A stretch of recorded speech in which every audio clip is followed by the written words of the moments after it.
Hi ಎಲ್ಲರಿಗೂ ನಮಸ್ಕಾರ. Welcome back to my YouTube channel Kriti vlogs.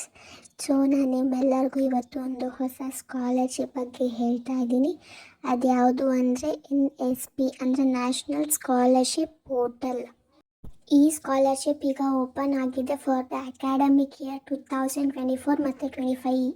ಇವಾಗ ಎಲ್ಲ ಸ್ಟೂಡೆಂಟ್ಸ್ ಕೂಡ ರಿಜಿಸ್ಟರ್ ಮಾಡ್ಬೋದು ಈ ಸ್ಕಾಲರ್ಶಿಪ್ಗೆ. ಬಟ್ ಸಮ್ ಎಲಿಜಿಬಿಲಿಟಿ ಕ್ರೈಟೀರಿಯಾಸ್ ಇದೆ. ಅದೇನು ಅಂದರೆ PUC ಪಾಸ್ಡ್ ಔಟ್ ಸ್ಟೂಡೆಂಟ್ಸ್, ಈಗ ಪಾಸ್ಡ್ ಔಟ್ ಆಗಿರ್ತಾರಲ್ಲ ಅವರು 80% ಅಬೌವ್ ಅವ್ರು 80% ಇರಬೇಕು. ಬಿಲೋ 80% ಇದು ಅಪ್ಲೈ ಮಾಡೋದಕ್ಕೆ ಆಗಲ್ಲ. ಆ್ಯಂಡ್ ನೆಕ್ಸ್ಟ್ ಬಂದುಬಿಟ್ಟು ಅಟೆಂಡೆನ್ಸ್ 75% ಇರಬೇಕು. ಆ್ಯಂಡ್ ನೆಕ್ಸ್ಟ್ ಈ ಸ್ಕಾಲರ್ಶಿಪ್ಗೆ ಅಪ್ಲೈ ಮಾಡೋದಕ್ಕೆ ನೀವು ಕಾಲೇಜಲ್ಲಿ ಈಗ ಅಡ್ಮಿಷನ್ ಆಗಿರಬೇಕು. ಆ್ಯಂಡ್ ಅಡ್ಮಿಷನ್ ID ಕೂಡ ಅಪ್ಲಿಕೇಶನಲ್ಲಿ ಹಾಕಬೇಕು. ಲೈಕ್ PUC ಪಾಸ್ಡ್ ಔಟ್ ಆದಮೇಲೆ degree R engineer or any other courses.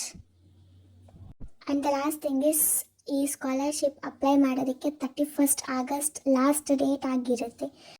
So ಎಲ್ಲರೂ ಬೇಗ ಅಪ್ಲೈ ಮಾಡಿ. ಏನಾದರೂ ಡೌಟ್ ಇದ್ದರೆ ನನ್ನ ಕಮೆಂಟ್ ಸೆಕ್ಷನಿಗೆ ಬಂದು ಕಮೆಂಟ್ ಮಾಡಿ. Thank you for watching guys. Bye.